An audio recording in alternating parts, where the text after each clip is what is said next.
Hello, Hey, how are you doing? good. How are you? Is it You look morning? somewhat professional there with your headphones and stuff. I'm trying. I never used to be, but yeah, I have a microphone these days. I mean, you are a podcaster yourself, aren't you, right? Yeah, just started, and when I began, the sound quality was awful. So a little trip to the electrician store, and it's a little bit better. Did you actually go to the electrician store or did you get it off Amazon? No, I actually went to the store. Nice. I'm a big fan of it. It's like a nice little social outing around the lakes. I quite like the hardware store's my favorite. I like going there. Nice. You know everyone. Yeah, yeah. I've lived here all my life, so it's always nice when I come back. They go and pick up my niche length of screws from local hardware store. I'm a regular. I go in all the time. That's so funny. Yeah, I quite like It's a it. little bit like that in Bryn Revel, except I've only been here for years, but we do actually have a post office, and I think it's one of the oldest post offices in the whole.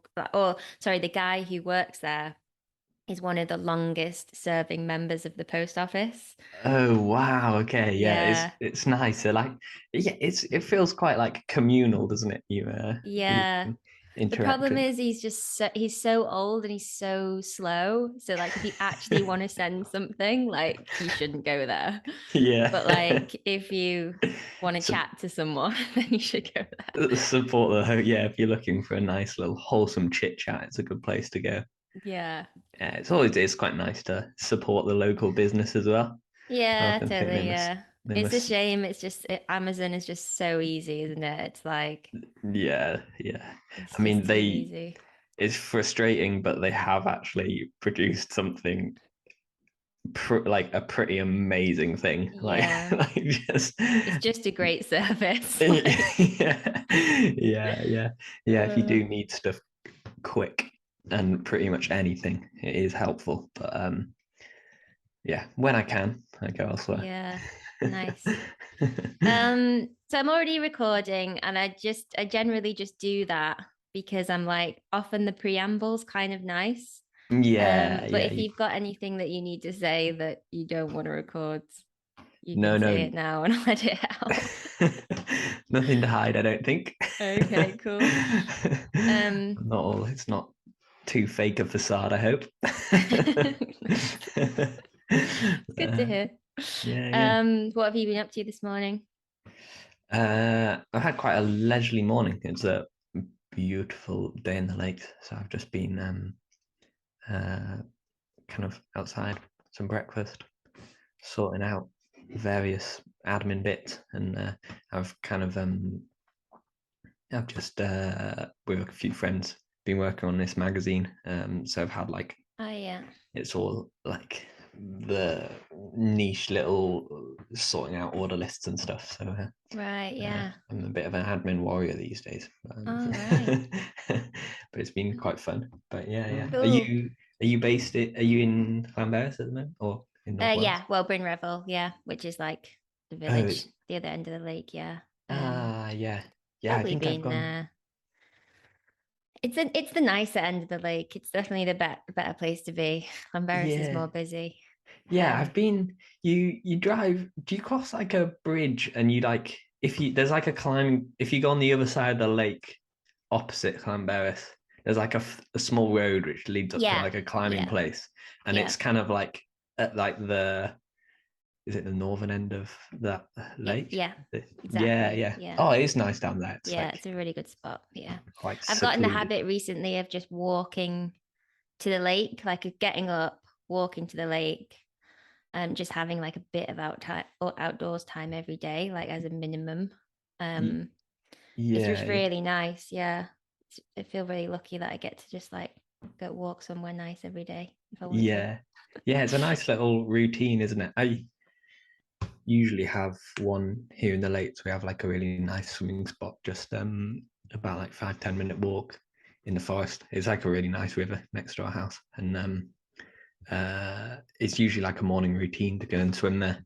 But a few weeks ago, just picked up COVID for the first time. Oh, yeah. So I've been out of the routine in that spell. I was being a bit more. It's just as like the seasons were changing, so it was getting quite cold. So I've been a Mm, little bit out of practice, but yeah, the little routines can do a lot, I think. yeah. I'm really not a creature of habit or a creature of routine, but I think I'm learning, especially now I do actually more work. I'm learning that it's probably good to have routines. Yeah.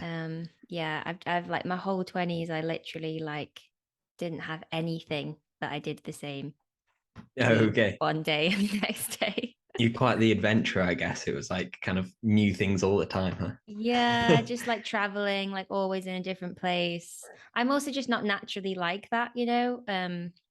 Was I don't know, you strike me as someone who's like quite systematic about the way you do things. Is that right?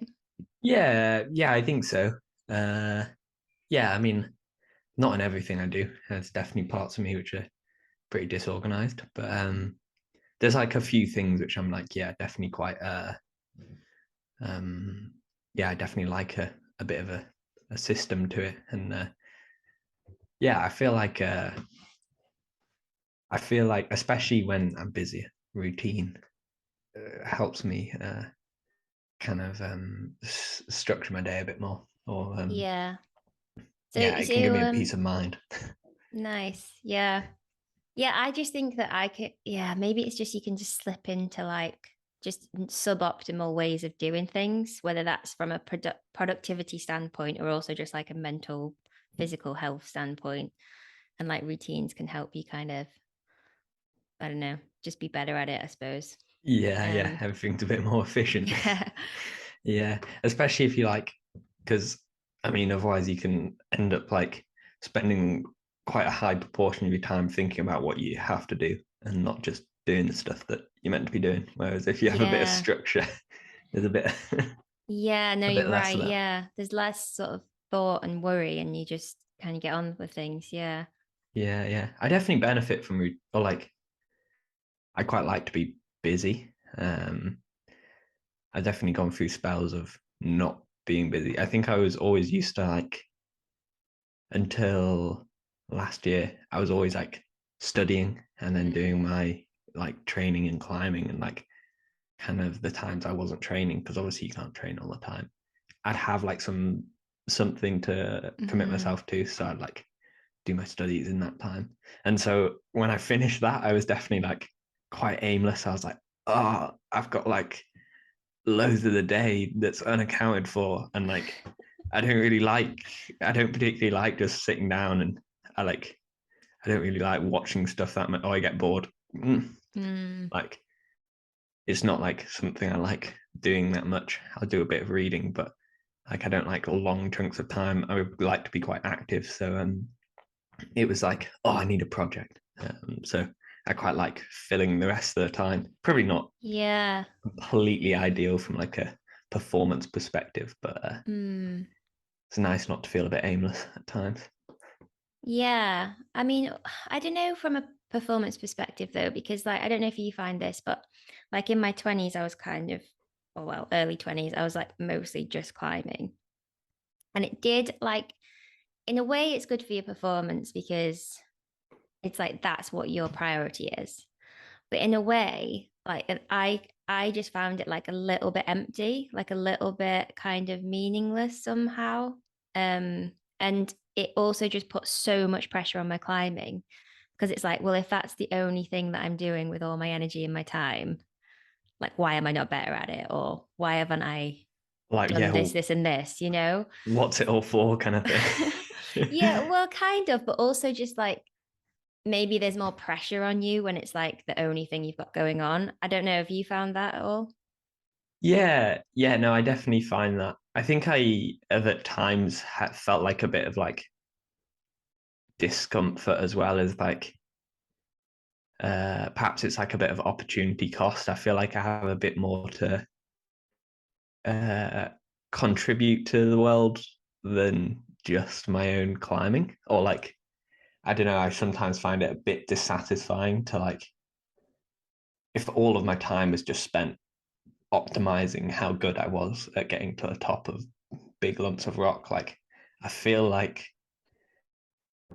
it's a bit of like not that it's a waste, but it's a bit like a lost opportunity. Like I feel like this. I'd like to think maybe it's naive. I'd like to think there's more I can give to the world. So I think like over a prolonged period, like obviously I do like put a lot of energy into improving my own climbing. It's like one of my main focuses in my life, but like it's nice to have things which like I can associate with that, which feel like they give back a little bit. And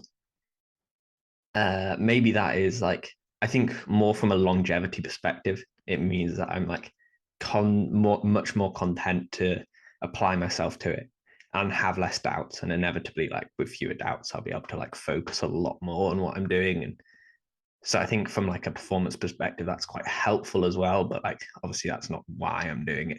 But Yeah, it's it's like a like, bonus. yeah, it's just helpful because like I can definitely feel a bit more content. And I've put like quite a bit of work into that over the past year. I think especially Is that initially. since you finished uni?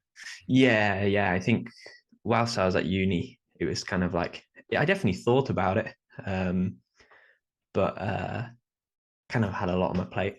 And uh Yeah.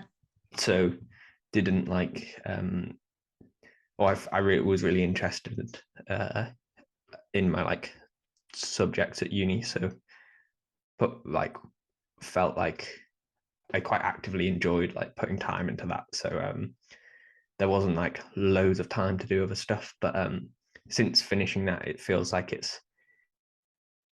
like I've kind of like committed. Well, obviously, like it's not like a long term thing, but I've been content and decided to commit to this whole like climbing full time gig. And uh, I had doubts because in many ways initially it felt like a bit of a selfish endeavor, but I've like definitely been able to understand like I don't know, I don't have a massive influence over the climbing world, but like I feel like I have some these days, and it's nice to be able to like communicate ideas you think are like Mm. helpful, or like much like yourself. Like there's ways which like you're like climbing can give you credibility or like a bit of like a platform to be able to communicate ideas you think are helpful to people, and it's quite nice. I think they go like it feels like it gives a bit of like value to the stuff you're doing beyond just like your own like selfish endeavor.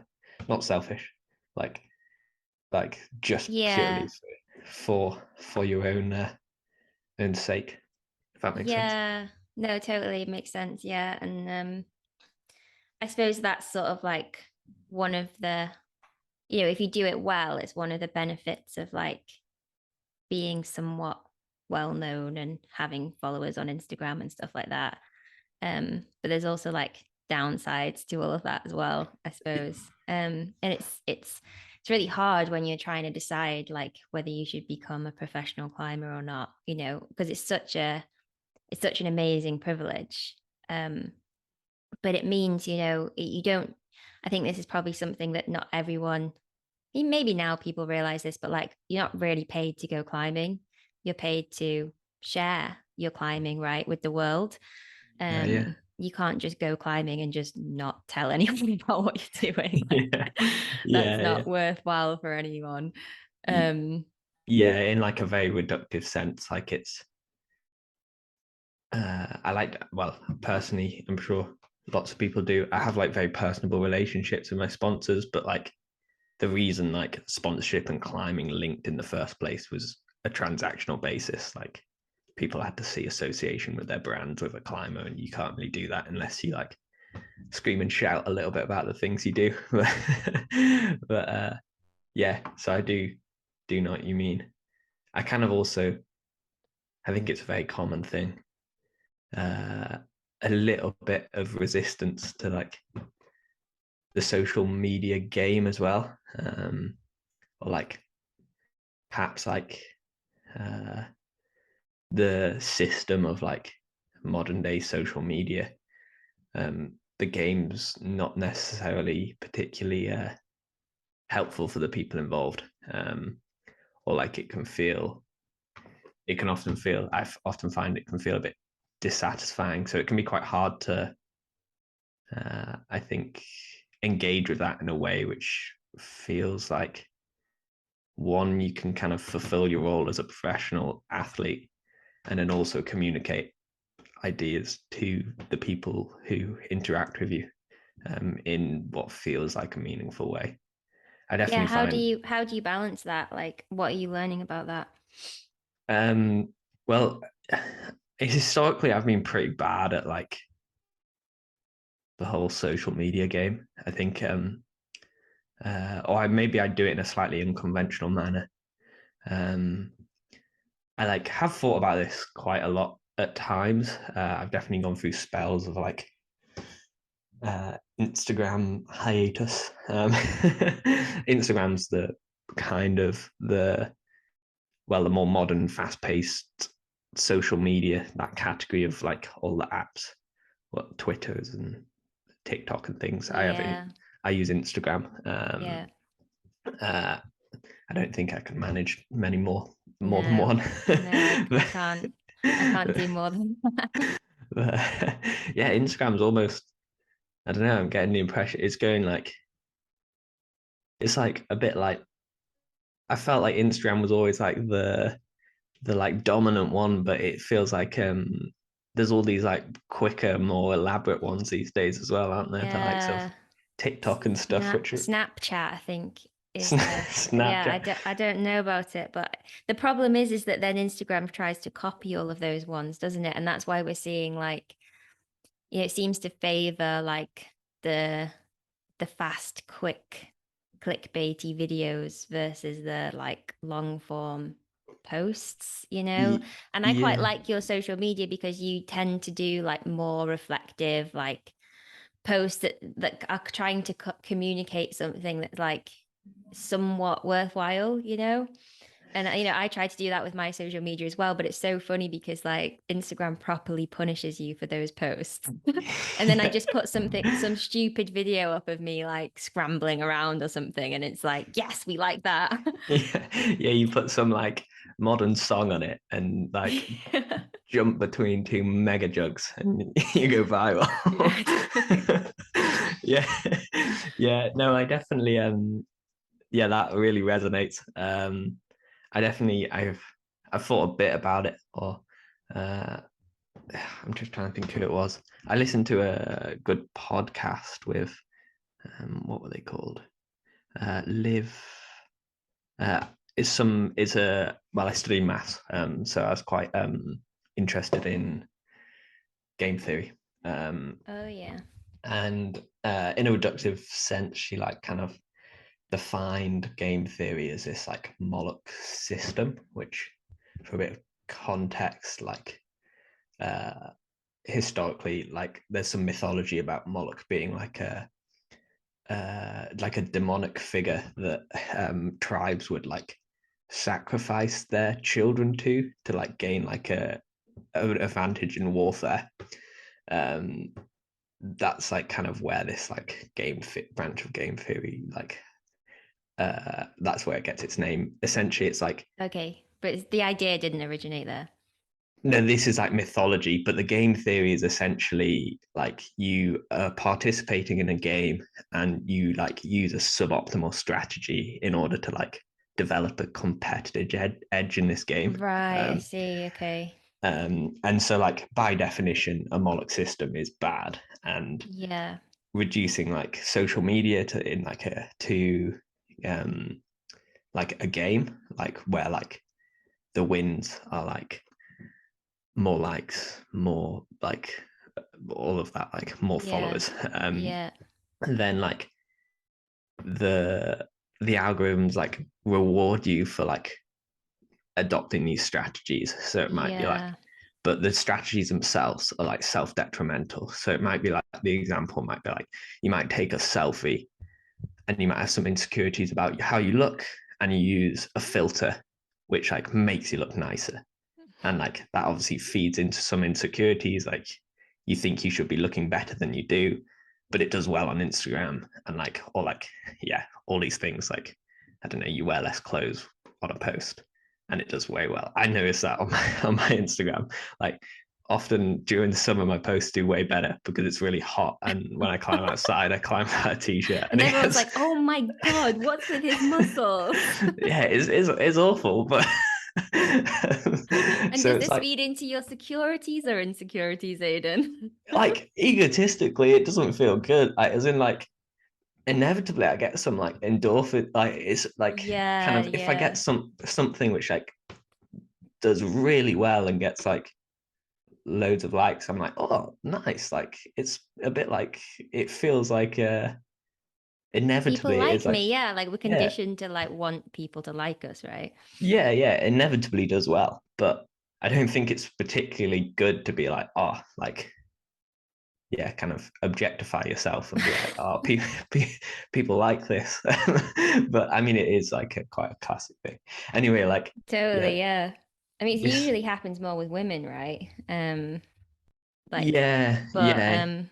But I don't yeah, think that's particularly, I don't know. I don't know how empowering that is for, it's hard. It's hard to like yeah. tell. I mean, for some people obviously feel differently about it. For me personally, I don't feel it is my most like, doesn't feel like a flattering quality to be like, oh, nice. Like, yeah, Mm, do this climb without my t-shirt on and the world likes it more. But so I do avoid try and avoid that where possible. But then again, like, yeah, there's like uh, I don't want to like in summer I do that, so I don't necessarily want to change my behavior much before that. Anyway, totally, yeah. I mean, fuck, we could have, oh, shouldn't swear. We could have a whole uh, conversation just about that, couldn't we, really? yeah. Like, yeah, I often think about, yeah, I think that's something I'm always quite hesitant to not to let like the influence of that media change change me or like how I live my life Yeah, in many ways. I like don't want it to be motivated by that.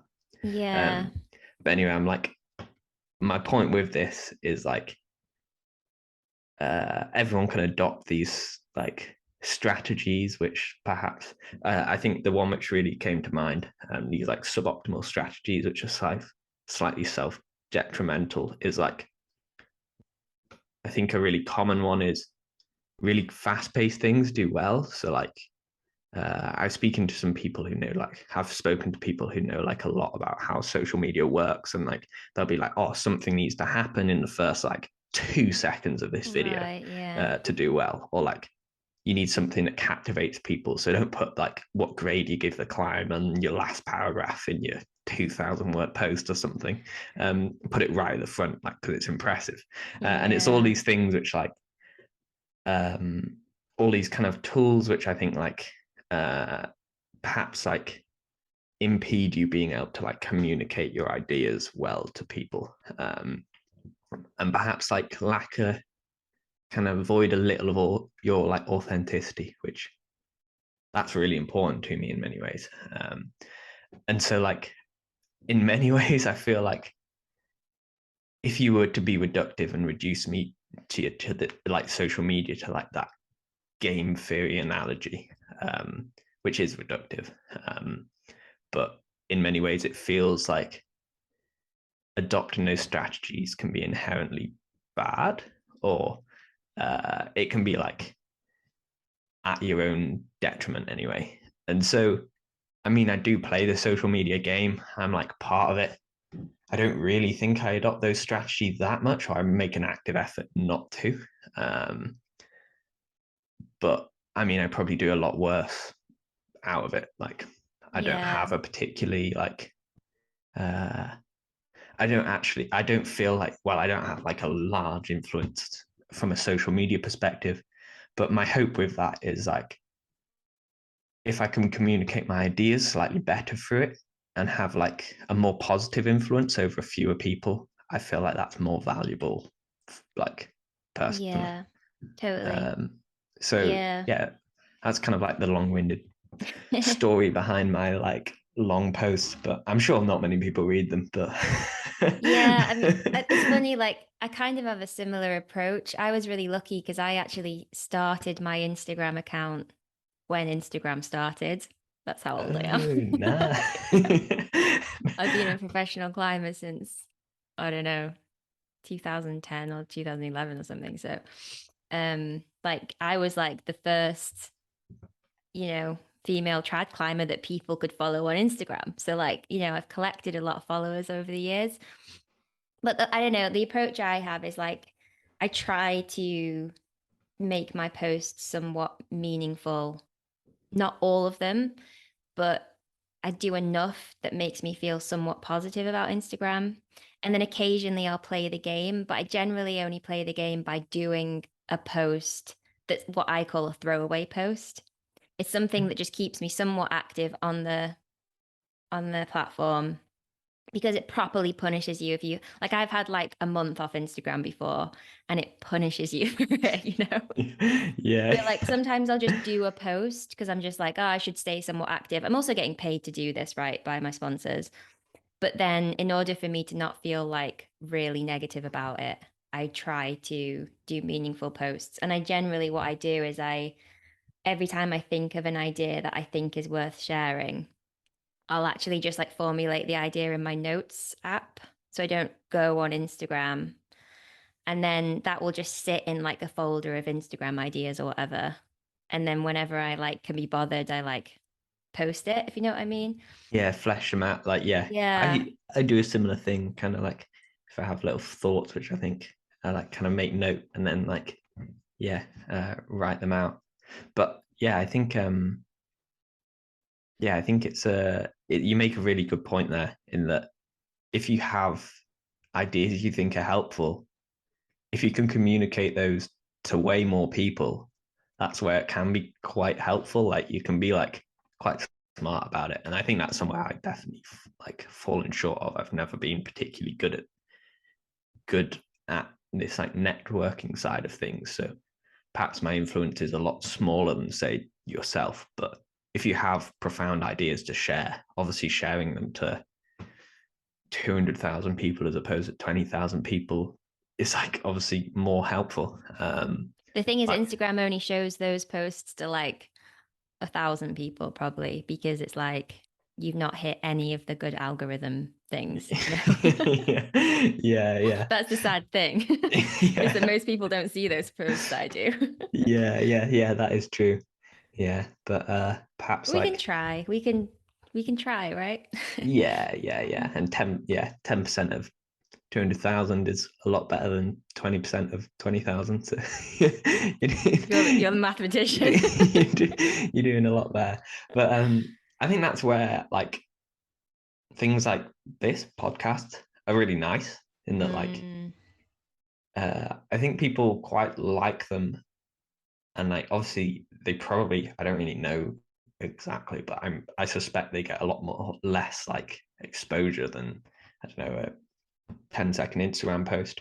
But I feel like the people who go listening like listen because of their like genuine intrigue and are looking for knowledge or kind of like maybe it's just like light listening, but it's like they're like a lot more susceptible to like uh thinking and like considering on like ideas you propose in like a podcasting format.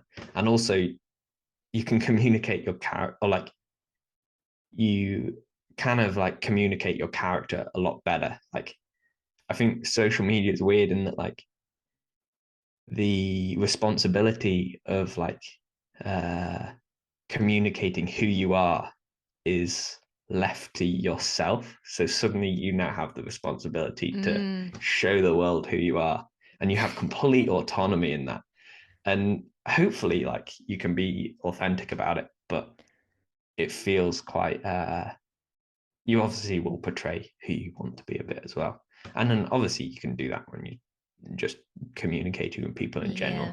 But I feel it's quite a lot easier to be quite authentic when you're chatting in a more totally. relaxed Yeah. format in a Well, it's just podcast. natural, isn't it? Like, we've how many hundreds of thousands of years have we, actually I don't know if it's that long, but have we been chatting to each other, whereas we Yeah, haven't been putting pictures of ourselves in this one way dynamic, like you put it out there, and yeah, I mean, you might get a few comments, but people are seeing things and you're not getting any feedback.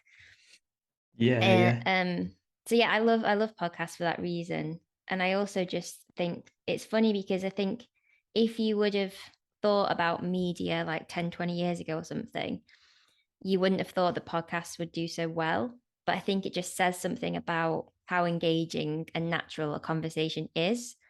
Like someone's not going to look at pictures and little captions of you for an hour. I mean, maybe they do, but you um, almost hope not, don't you? yeah, like hopefully you got something else. But someone can listen to a conversation for an hour and be totally like engaged and lost in this conversation because it's just such a natural thing for us to listen to.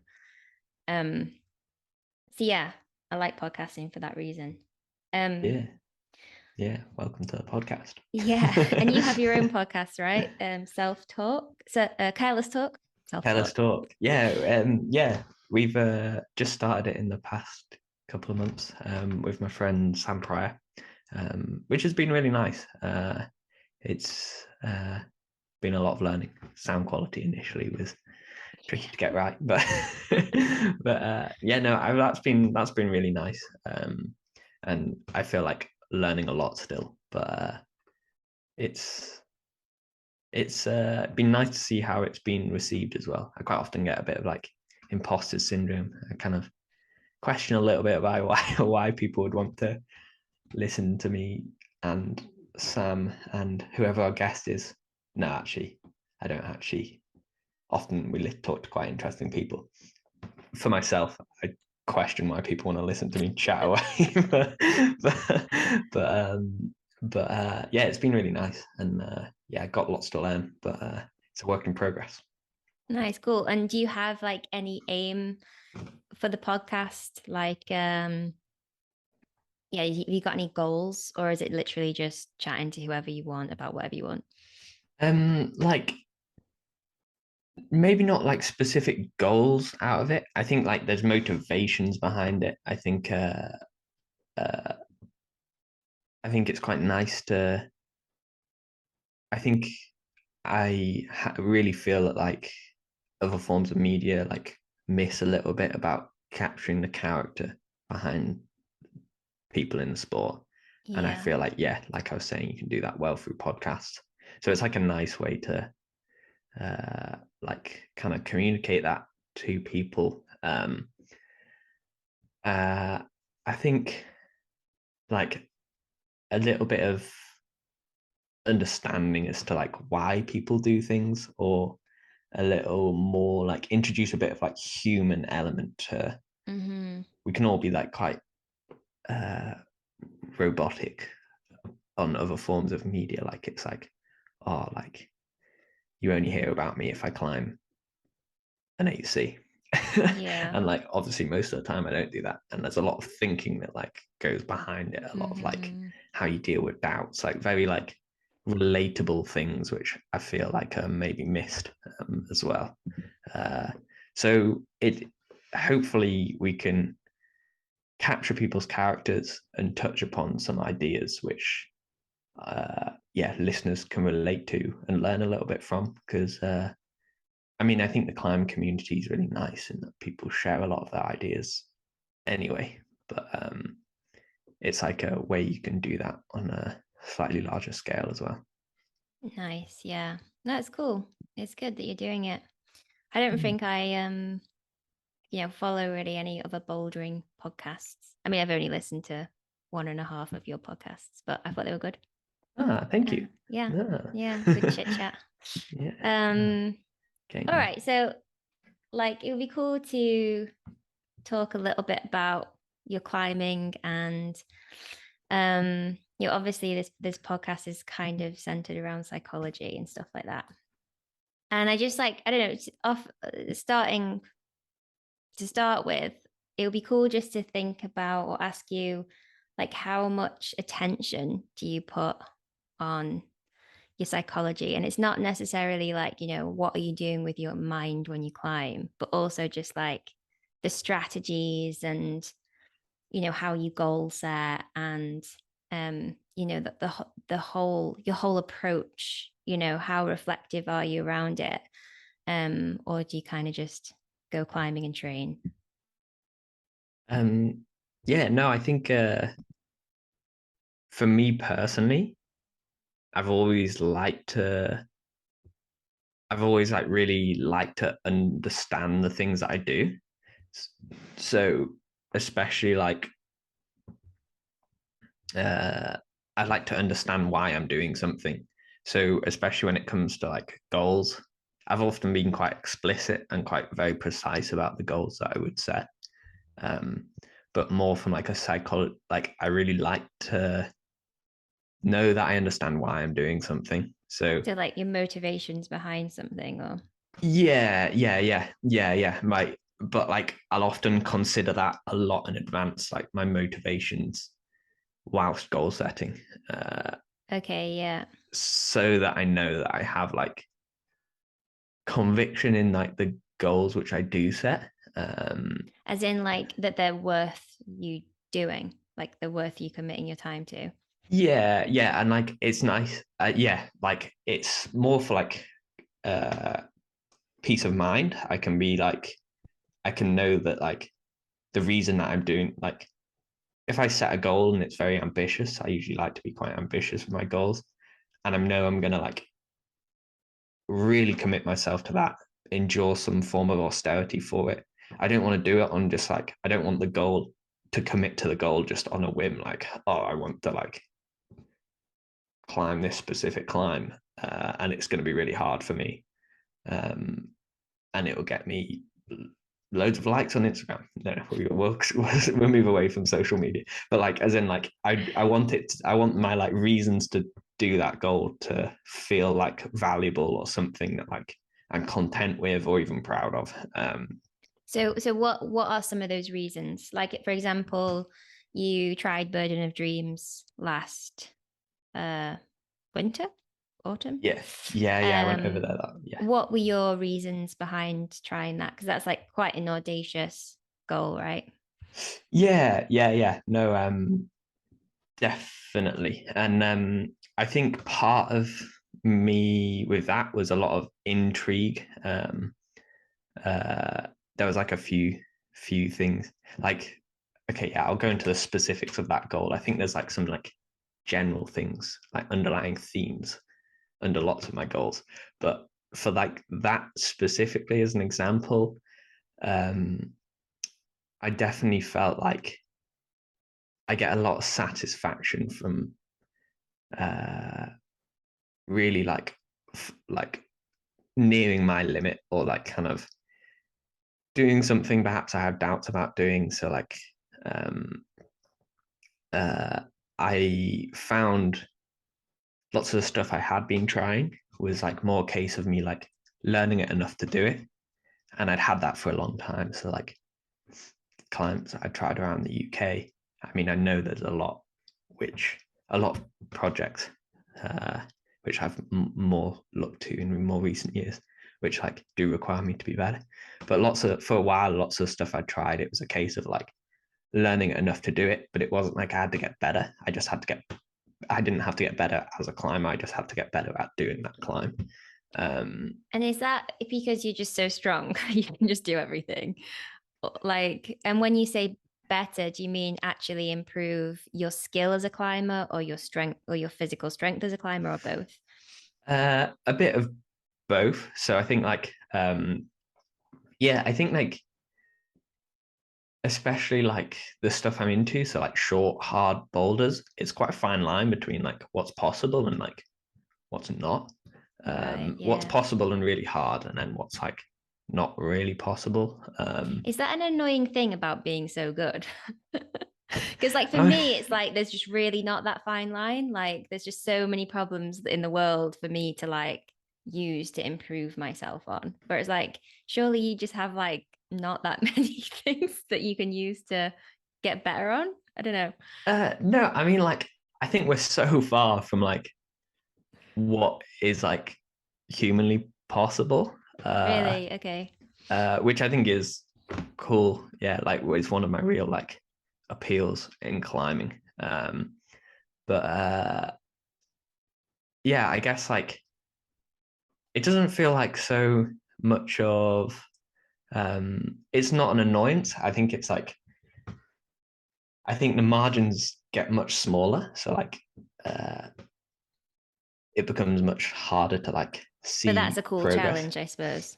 But yeah, like I really like detail and like you have to be like so like kind of geeky about it when it gets to Yeah. like the limits, which I quite enjoy. It's like a proper complex puzzle. Um, and I hadn't had that like for a little while when I was here in the UK. So that like Burden of Dreams was like the obvious like thing to try.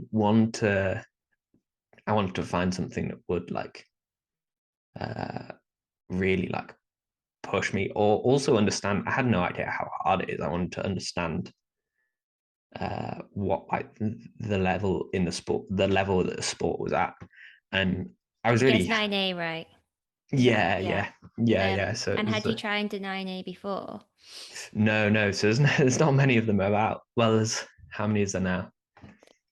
There's definitely I think there's four, but I'm not allowed to Okay. talk about the last one because on my other podcast I um I kind of let the cat out of the bag a bit early that there was a third one and got a bit of flack from it on the classic UK forums. Oh, That was Alphane in Switzerland, which Sean Rabbitu's just done in spring. okay. But I told everyone about it before he did, and And I got guess some flack these for it. these 9As haven't really seen, have any of them seen repeats? So can their grades be confirmed, or like how does that even work? So yeah, no like 9A has been repeated yet, which I think is for a few reasons, but I think partly like something I've really realized is like the styles in which people have. I observed a lot. I felt like I understood a lot about how like I climbed a lot with like a lot of the best boulders at the moment in Switzerland in spring, and it was amazing to see how like everyone had their like very obvious niche, and they had like a set of skills which they were like really good at, and then like things which they really weren't. So they're things that they're Mm, very flawed as climbers themselves. Like um but they're like on the rock, they would move in a way to suit their style and often get mm, up the same things. So like there was right, like yeah, it was cool to see it. There was like Dave Graham, Daniel Woods, Sean Rabbit, who are like three Colorado climbers that have been yeah, like each of them have been at like the cutting edge of bouldering at times. Um, and like all of them have pretty well, they've all done like some of like the most impressive bouldering feats. But it was amazing to see like they're all so different, and the way they do yeah. things, they get up the same things. It's all like so different. So I think generally when people are like, we'll do a 9A or like whatever grade it is, it'll be like uh it'll be in a style which like is something they excel in. Uh and often they're quite I think climbing is so complex. It's like it's an amalgamation of a load of like niche skills that usually in like a little avenue in which you excel, like if you can find something on the rock which like reflects that perfectly, you can be like leaps and bounds ahead of everyone else. um Can and I ask you a quick question on that? Like, because obviously I think your style is like, from what I gather, like extremely small holds. Um, is this correct? yeah, well, yeah, no, This is I've what spent a people lot say of about you, right? Something about small hold. yeah, small hold. Yeah, so like that's like one part of the puzzle. I think I've spent a lot of time understanding if you want to go into the climbing geekery of it. But Not too much, actually. yeah, Sorry. yeah, yeah. No, it is small holds generally like producing outwards force on the small holds and footholds, and it means I can like So not when usually you're like on a slab and you're like just pulling down. because that's what I'm really good uh, at. Like when it's really slabby, and I can hold small I holes. I actually haven't done many slabs. I'm probably pretty bad at slabs, Yeah, you but probably are, to be fair. but yeah, generally small holds, some in cut, and I can usually like find quite isometric positions and move quite slowly between.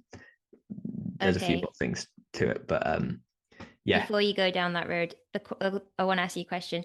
Um, like we were talking about motivations and like finding the right motivations and being reflective around your motivations when you pick big goals. Like, and this is like directed towards you, but also like what you see in other boulderers.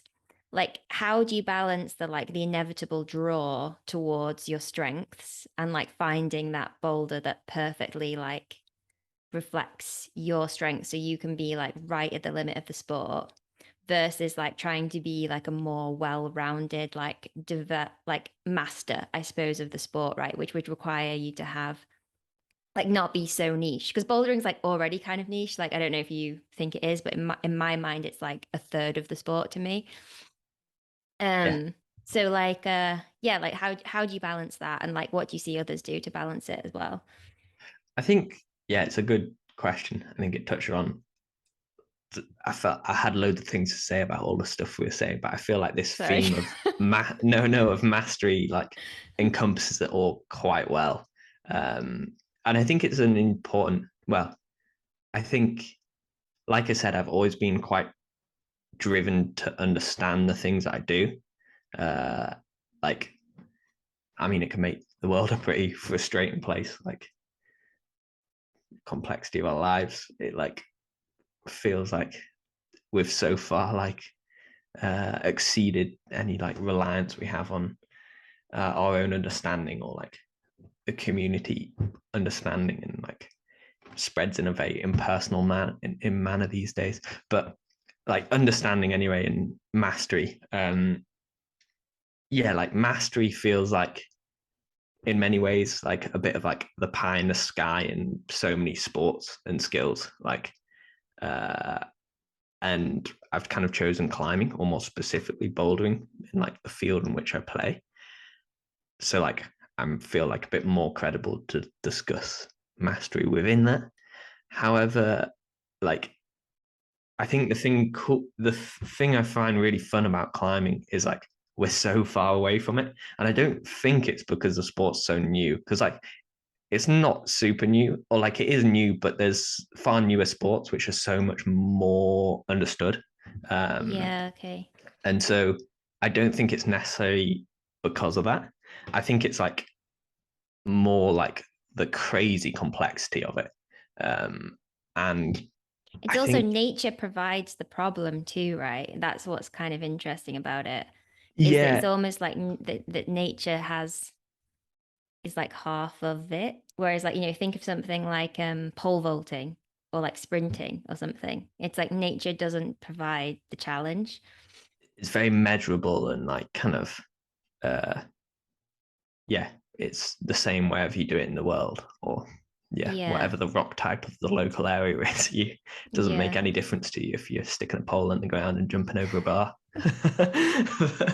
but but I think the thing which is like cool about mastery and climbing is that like you say, the medium in which we do our climbing is like so varied and ever changing that someone could master like have like a fleeting achievement of mastery on a specific climb, and they might like really master that climb, and I think that is attainable. But then you've done one boulder in like a field of boulders in like one part of the world, and like so mastery in like a more general sense within climbing is like a very fluid concept, and I don't really think like some people might not even define it through difficulty alone. Like it might be like you might like really celebrate the technicality and define master. You might go to font and there's like some like uh 70-year-olds which are absolutely amazing at moving on slabs, and like it is a difficult thing to do, but physically like isn't particularly hard. But like they've like they do it beautifully, and like something that I Yeah. couldn't do. And like you might define mastery as that, like they've really like understood that. So it might not just be through like pure like physical difficulty or like through grades or whatever. Like it's so subjective how we define mastery. And I actually think that like that's really cool because it suddenly like feels like mastery is more like the work of like a collective, and like it's kind of like or like it's like climbing as a community defines mastery, and like in order to contribute to that, you like have to find a niche in which you're like credible to make some like vague claim of mastery in that field, and then crucially Yeah. like share that understanding or like that knowledge of like mastery, and like as a community we can like slowly creep to being like half decent at climbing like It's and really like funny, like your take on mastery, because I think I actually just have a completely idea of what mastery is. different. No, but I really I like your idea, and it's really it's illustrative of like your experience in the sport. But like, as a coach, like I like teach people to have what I call like more of a mastery mindset. And it's basically like the way that I talk about mastery is almost like anyone can commit to the journey of mastery in anything that they do. Mm. So maybe like what you're talking about is more like, well, I don't know, but like who could you call a master? And you think about like masters, I think of like some warrior person from somewhere like India or something, like I don't know.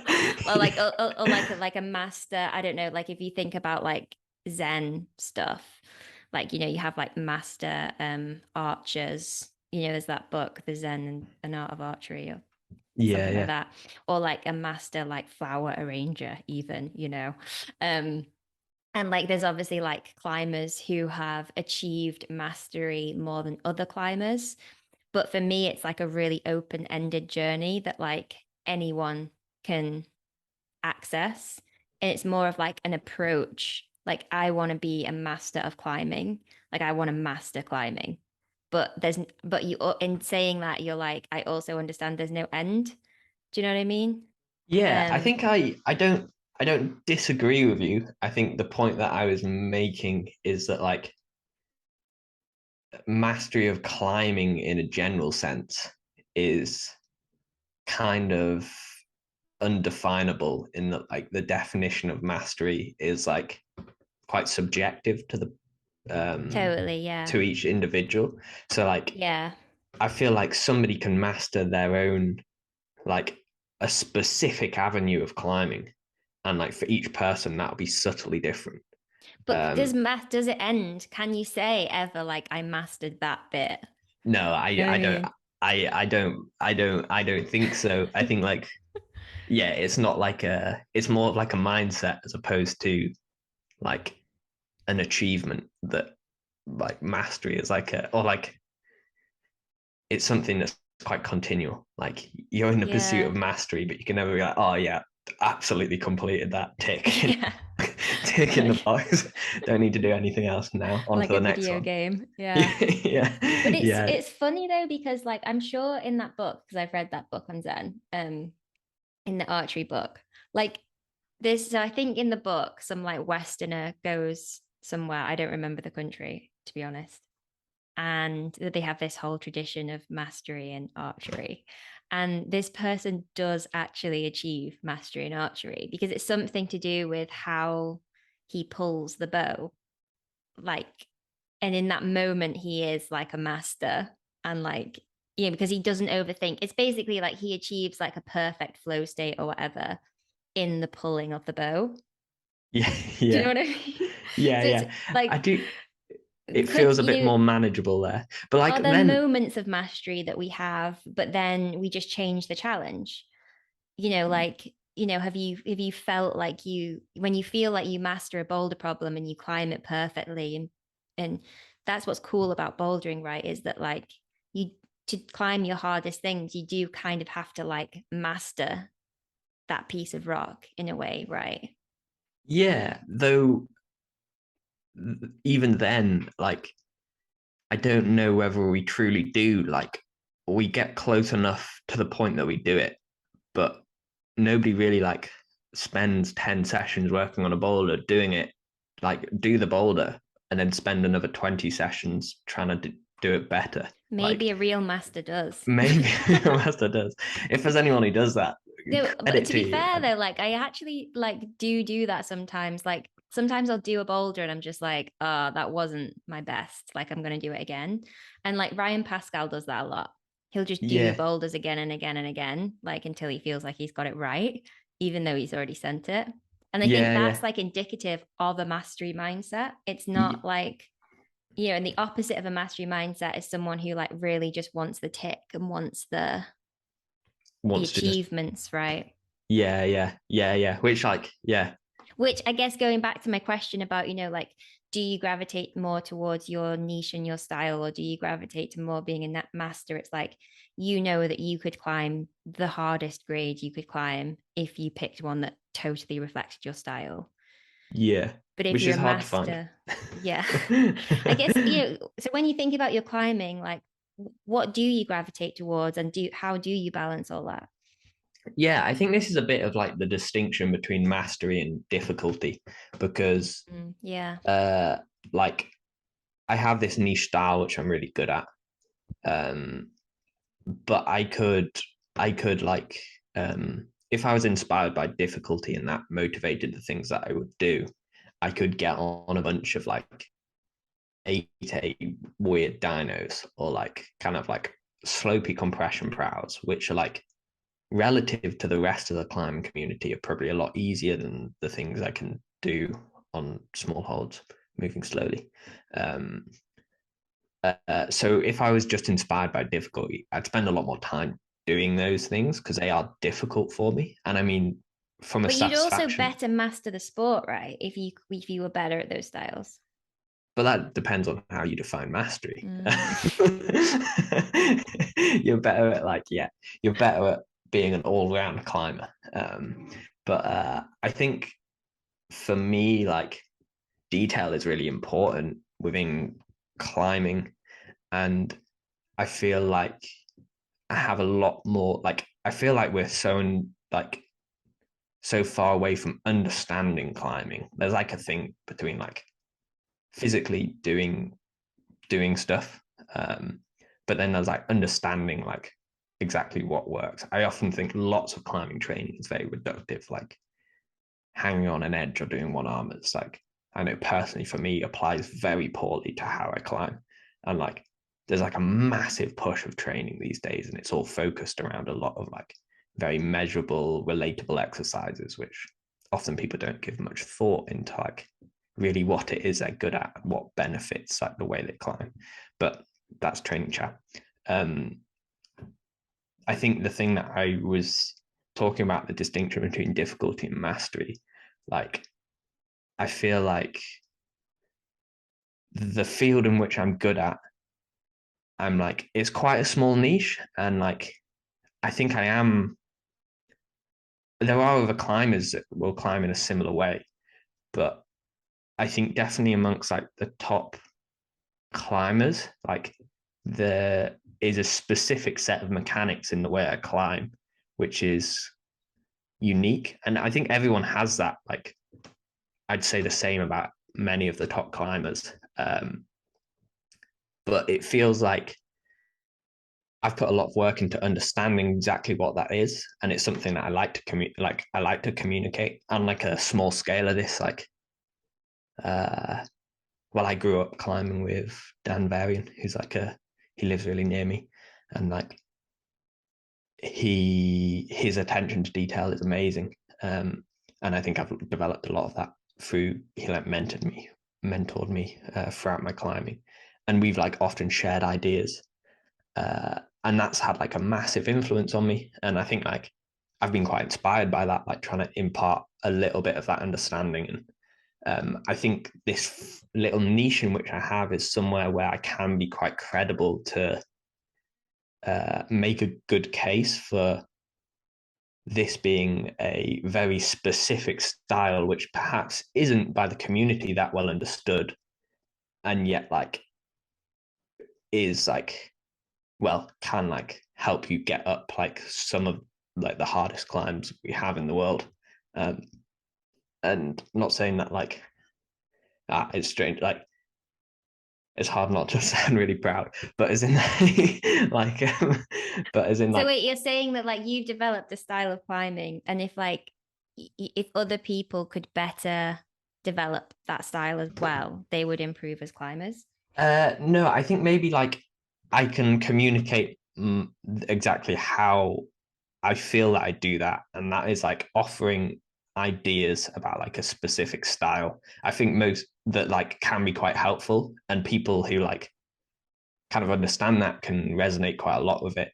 But like most people have their individual style, and I think it's quite the more helpful part of it is to encourage people to like actually try and understand how they climb, and so they don't spend all of their time training in a very general sense and not really Right, yeah. So understanding. it's just understanding your body mechanics and but Yeah, what but I guess I would say to that is like aren't don't you develop a style based on what you do? You know, so the like if I were to only climb slabs, my style would look something different to if I climbed steep boulders. And I started try climbing and like my style was always super slow. And I thought I was like this really not dynamic person because when you try climb, you're just always just locking off and like, being especially quite on careful. site trad, yeah, and just being careful.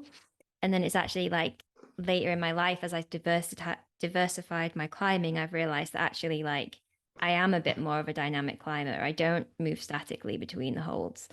Um, so like, if you were to just spend like a year in fun, wouldn't you just adjust your style based on the Yeah, natural problem? yeah, I think there's a few points to be made on that. Like, I mean, obviously there's a point like there is like a there is obviously a case to be made that lots of the reason why we focus a lot on the thing that we're good at is for some like egotistical like You uh want to tick the thing. oh like yeah, as if it gives Yeah. you some like uh yeah, as if like or like the achievement of it, and like perhaps like it makes you feel like you're one of the best, or like And then um the flip side of that is like we don't like to get things that expose our weaknesses because it makes us feel like a worse climber, right? yeah, and I think that inevitably will play into it. I don't necessarily think it is all that though. And Yeah. I feel like I feel lots of the reason why we have a specific niche. I mean, we got into climbing. Well, you hope you got into climbing because it was something you really enjoyed, like something you found really fun. And the reason you're good at something is probably because you mostly did that. Like you were saying, like in your 20s, you really enjoyed a lot of trad climbing, and so you'd climb really slowly. But like, I'm sure you did that trad climbing because you enjoyed that was what you wanted to do. Kind And of, so, yeah. like, It's also just what was around near me. Like yeah, yeah. the But lakes like, boulders of a certain style that's probably shaped you, and you probably didn't have any options other than to climb the Lake District boulders because that's where you're from, right? yeah, yeah, yeah. But if I didn't enjoy it, I probably wouldn't have done it in the first sense. So like, Yeah. I think a lot of like our specific styles is developed around our preferences or like what we did enjoy. And I definitely think like I'm well I know like in an ideal world I wouldn't want to be, but I know that to some extent I get satisfaction about knowing that I'm good at like the things that like I don't know, going to a load of crimpy climbs and doing them like inevitably like being like, oh well, these are really hard, but I found them okay. Like there's satisfaction in that. But I do actually just really enjoy that as well. And I think there are tools which you can like use to like kind of understand whether that like why you are motivated, whether you do it because you really enjoy it or because it's really hard, or like it's like some impressive feat. And like I've definitely like What are those tools? And uh these are tools well, to find out your motivation, right? yeah, I guess so. I mean I think it's really hard to understand your motivation. I think a good like thought process, or it doesn't have to be a thought process, just like, would you do it if no one knew you did it? And it makes I you asked very, Alex Honnold that about free solo, you know. oh, that's actually really Do you interesting. know what the answer was? Uh, he definitely, I don't know him, but he gives off the impression that he would do it, but it's very hard. I don't know. That's I've seen him in dramatic films, so, So I asked him so this on a podcast, and he said he would do it, but he would have done it with like a point of aid, okay. like at the boulder problem or something. Wow, that's suddenly a bit Yeah. more. That's a bit Yeah, more it's higher. interesting, isn't it? That's a bit Alex more is a higher really, stakes. yeah, he's really interesting, his motivations because he really leverages extrinsic motivation in a way that like is really quite interesting for someone who's doing stuff that's really high Lev- consequence. Leverages, as in like, Like uh, he utilizes it as like a driver. oh, So he I don't uses know, it like a tool essentially. like to get him to do the stuff, you know? Like this is why I think he likes being filmed and like he likes being in projects where there's like that external motivation. Like he actually like uses it. And I think that that's what like the best competitors do is they they're really intrinsically or internally driven, but then they also use that external. But it's interesting as a coach because like I'm always trying to teach people to be like more internally driven. And like your question of would you do it if no one was watching is like a thought experiment for that.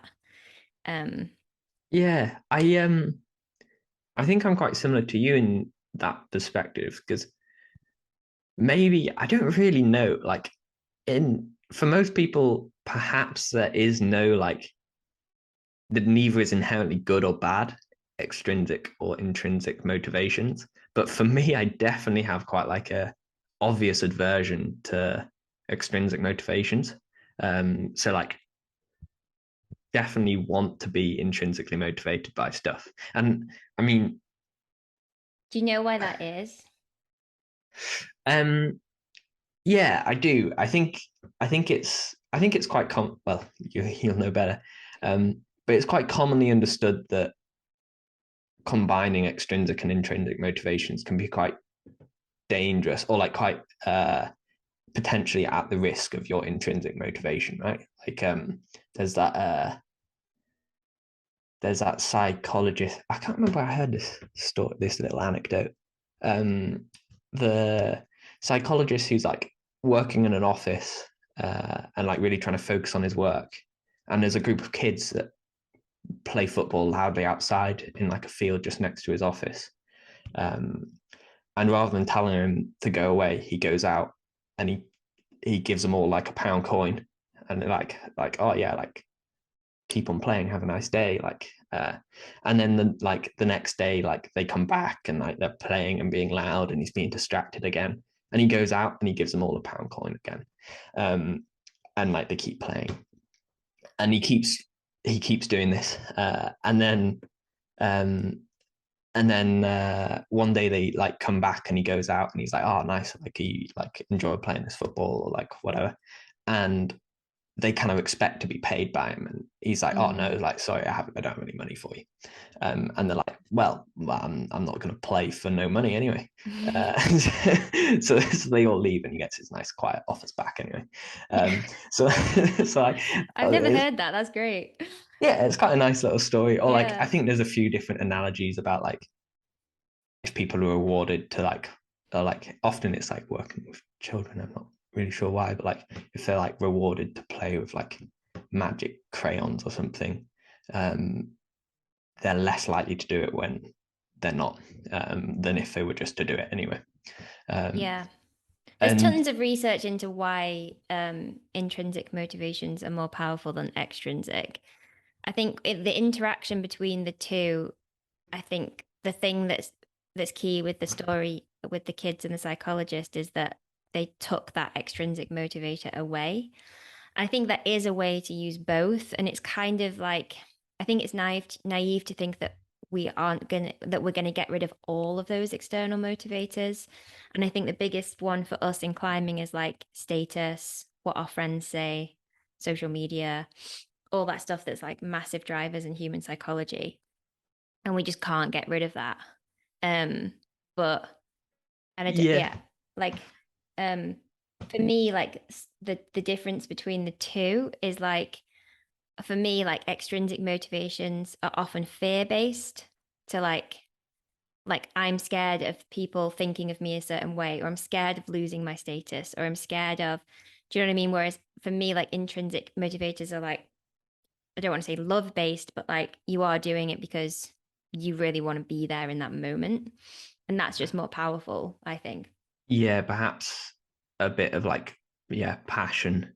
Um, I think I touched upon this a little bit earlier when we were talking about social media as well, like discussion of authenticity. I think like I find that really important. And perhaps if someone's actions guided by their motivations are affected by things like out there and not like in here, um, then like maybe they end up living a life which isn't entirely true to them. Or I know it sounds quite cliche, but like if you end up being dictated by like a load of extrinsic motivating factors, then like I don't know, I feel like you lose a bit of like um perhaps who like really who you are, or like Yeah. your life doesn't entirely reflect that anyway.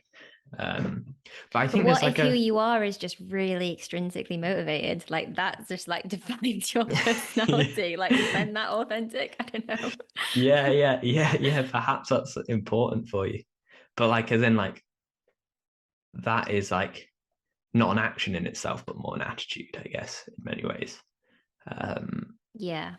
uh yeah, and there's also like layers to it, isn't there? Is it like there's a distinction between internal and external and stuff, and extrinsic and intrinsic, right? Like, as in, like we were talking about, I'm like an advocate for goal setting, and so like we'll usually endure some like pretty austere training in order to do that goal, but that's almost like an internal extrinsic motivation, because like I Yeah. wouldn't do the austere tasks for their own sake, but like the like thus like it's extrinsic. However, my drive to do them is internally produced. So it's like an internal Yeah. extrinsic Totally. motivation, which But I'm not really so adverse to. But perhaps like perhaps the more like external extrinsic motivations, I think, have the potential to be more damaging. yeah, they could be damaging, but they could also just be really weak. But you know, in terms of like you doing things that are internally extrinsically driven, you could also like work on your intrinsic motivation for those activities, which you probably do anyway, right? So like the hard training that you have to do for a goal, like I suspect there's parts of that process that you really deeply love, you know, like trying hard, like the attention to detail, all of that. So like, you know, then this is, you know, really good athletes capitalize on those intrinsic motivators to get them to go to the gym every day or whatever, right? Um, so I think we can shift our motivations to benefit, you know, development, learning, growth, achieving our goals, whatever it is we want to do. Yeah, like you can almost like you can have a prompt of an external extrinsic motive, or getting a bit wordy, motivator, kind of like look at what that exactly is and then try and understand what intrinsically kind of like also motivates that, like why you'd want to do that for your own sake as well. Totally, yeah. And I think that's when, you know, and this is the trap climbers fall into all the time, is they pick a project for mostly extrinsic reasons. I want to climb that grade. Why do you want to climb that grade? Probably because of the status that accompanies climbing that grade, or the you know, the social validation and the, you know, or whatever. And then the work that you've got to do because your attention's so focused on that outcome, you're not really that psyched to put the work into the actual process of it, because you're not really doing it for the sake of the process. You're doing it for the end, if you know what I mean. You're too Yeah, extrinsically yeah. motivated and distracted by that end. So like you know, and a classic thing is like, you know, when you're on this project and you just like want it to be over and you like want it to be easier. And it's like, well, if you were intrinsically motivated for the challenge, like, why can't you embrace the fact that it's actually hard? Yeah, yeah, Do you know yeah. what I mean? Like, didn't you choose this because it was hard and now like you want it to be easy and you want it to be over? Um, so there's like lots of like psychological traps people fall into with like that kind of goal setting. I'd be interested to hear what you think about it.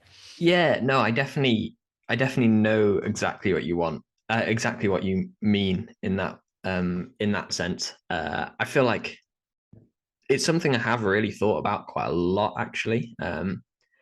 And I have been quite careful about it, and I think it is quite effective in that. Well, I've never had that thing of like, oh, I just want this to be over. I want to like do this climb. Probably because Um, you do all your climbs too quickly. not entirely true. I'm a projector these days, or I've done some Because I projecting. remember we were climbing with you on your board, and you were like, you like just said like really offhand that like you'd never spent more than like 5 days on a boulder problem or something, and I was just Or like, I think it was maybe like eight how days do at the you? time. And you were running a workshop on like projecting, and I was like, you don't know anything about projecting. Yeah, yeah. I have a condensed projecting process, but I do generally find that I progress quite quickly when I do short term project inverted commas. Um, uh, I usually find like the puzzle, the complexity of like kind of understanding it, the challenge of like trying to understand the subtleties of a climb really intriguing. And I usually like I'm quite intensely focused on like that side of things as well. So Yeah. often like can uh I feel like I can understand things and like kind of aside from like the like recruitment physically to the climb can like usually within a handful of sessions optimize how I climb on it relatively well. Something I think I'm okay at, that puzzling side of things. But since then, I have actually been doing some projecting, and Yeah. it's actually a nice little story because like I do think for me personally, uh, it's pretty important. Like it feels important for me to know that I'm intrinsically motivated by the things I do. Um, and I do feel adverse to those extrinsic motivations.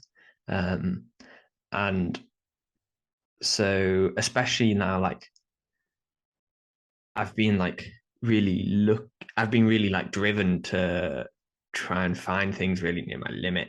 And also, like, I enjoy the style in which uh, I like often am better at. So, like, finding things near my limit in a style that suits me, like kind of screams and shout, oh, you're probably doing it because you want to climb 9A or Mm. whatever. Um, which like